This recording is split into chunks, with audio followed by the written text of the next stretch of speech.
W 1939 roku Niemcy najechały na Polskę.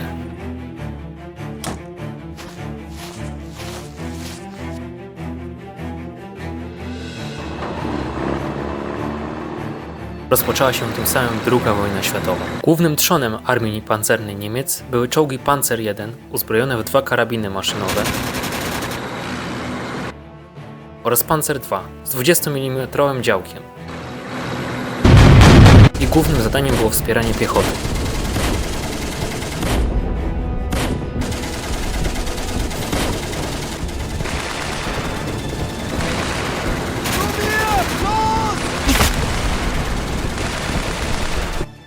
Dodatkowo Niemców wspierały czołgi Panzer 35T, uzbrojone w działo 37 mm oraz 2 karabiny maszynowe.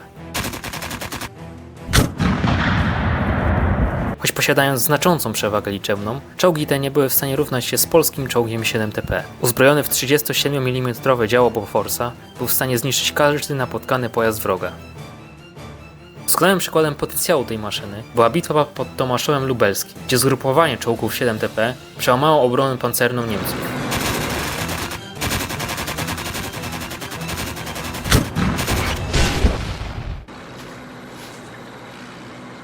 Po kampanii wrześniowej Wehrmacht postanowił zmienić wyposażenie swojej armii pancernej. Czołgi Panzer I i Panzer II zostały zastąpione przez większą liczbę czołgów Panzer III i Panzer IV, uzbrojonych w o wiele większe działa. Gdy w 1941 roku Niemcy zaatakowały Związek Radziecki, ich nowe czołgi miały po raz pierwszy okazję spotkać się w starciu ze słynnymi radzieckimi T-34.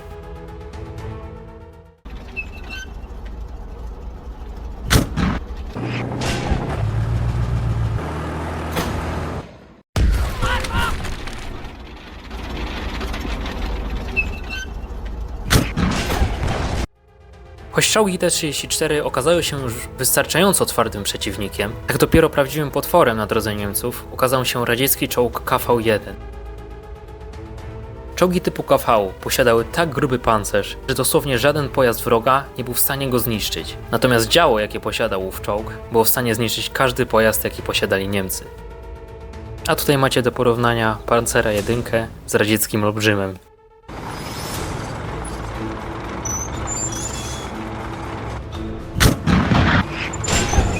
Biedny igro.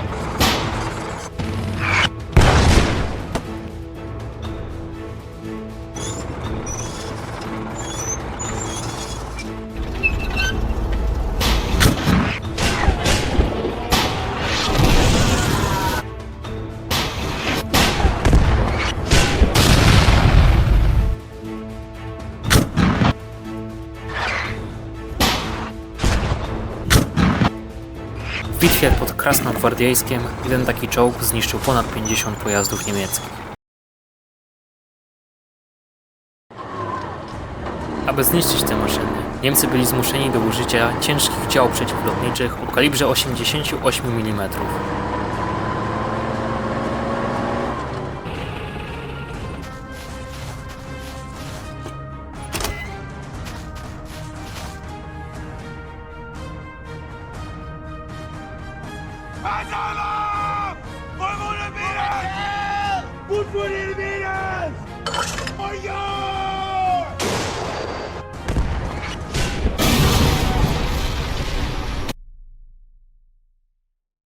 Aby wyrównać szanse swoich czołgistów, Niemcy zaczęli montować w swoich starych czołgach działa o wyższym kalibrze oraz dłuższej lufie. Te zmiany jednak nie były zbyt satysfakcjonujące, dlatego Wehrmacht zażądał nowego czołgu. W ten sposób powstał kultowy Panzerkampfwagen 7, albo potocznie Tygrys. Wyposażony w działo właśnie 88 mm, był w stanie zniszczyć każdy aliancki czołg, jaki napotkał na swojej drodze. A tutaj małe porównanie znowu z Panzerem 1 i trzymający owy pojazd.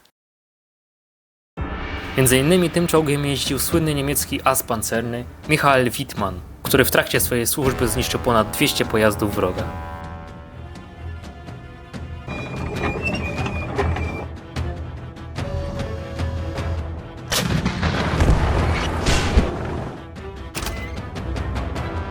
Tygrysy jednak były niezwykle drogie w produkcji, a duże straty tworzyły tak samo wielkie zapotrzebowanie na nowe pojazdy. Dlatego wyciągając wszystkie poprzednie wnioski, niemieccy inżynierowie stworzyli inny czołg o pseudonimie Panther. Pantery posiadały pochyły i gruby pancerz oraz nieco słabsze, jednak wystarczające działo 76 mm. Według wielu znawców był to najlepszy seryjnie produkowany czołg II wojny światowej.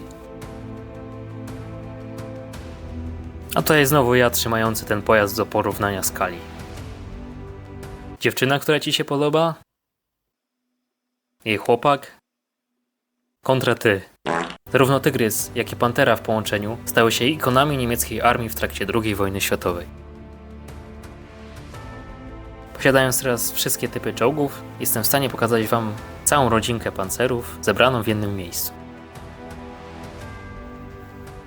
Dobra, ale przystopujmy na moment. Czy nie zastanawiało was może, skąd ja mam w ogóle tyle modeli pojazdów? Przecież LEGO takich rzeczy nie robi.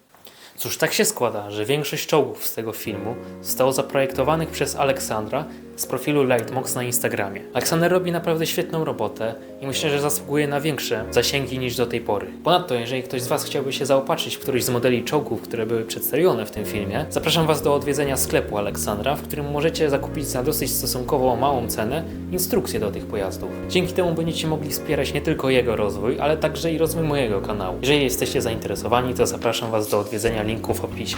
Dzięki. Nie zapominajmy jednak o aliantach. Oni też posiadali swój słynny czołg, jakim był amerykański Sherman. Pojazd ten był powszechnie używany przez armie alianckie w trakcie operacji Overlord.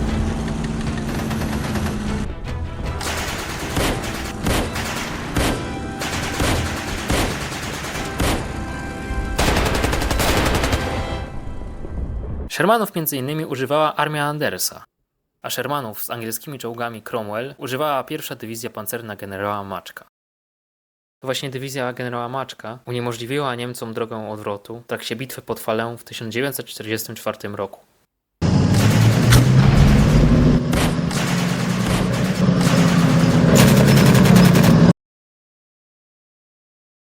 Shermany, choć niezwykle liczne, wciąż nie miały szans w starciu 1 na 1 z niemieckimi czołgami ciężkimi.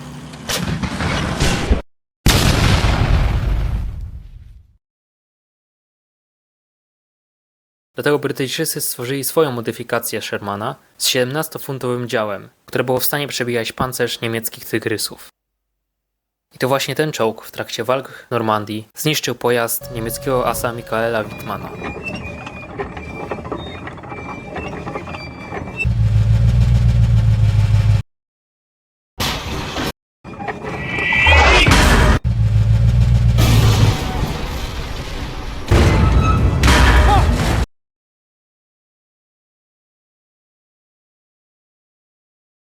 Amerykanie natomiast postanowili opracować swoją własną wersję czołgu ciężkiego, którym był Pershing. Tak, ten model też mam od Lightmox. Link w opisie. Pershing był m.in. wyposażony w działo 90 mm, które dawało mu szansę w starciu z niemieckimi Tygrysami. A tu macie małe porównanie ze wcześniejszym Shermanem. Sami Amerykanie uważali go za swój odpowiednik niemieckiej Pantery, czego porównanie możecie zobaczyć właśnie teraz. I to właśnie te dwa czołgi stały się jedynymi pojazdami pancernymi z okresu II wojny światowej, które zostały uwiecznione na kamerze w trakcie walki ze sobą podczas zdobywania kolonii przez Amerykanów w 1945 roku.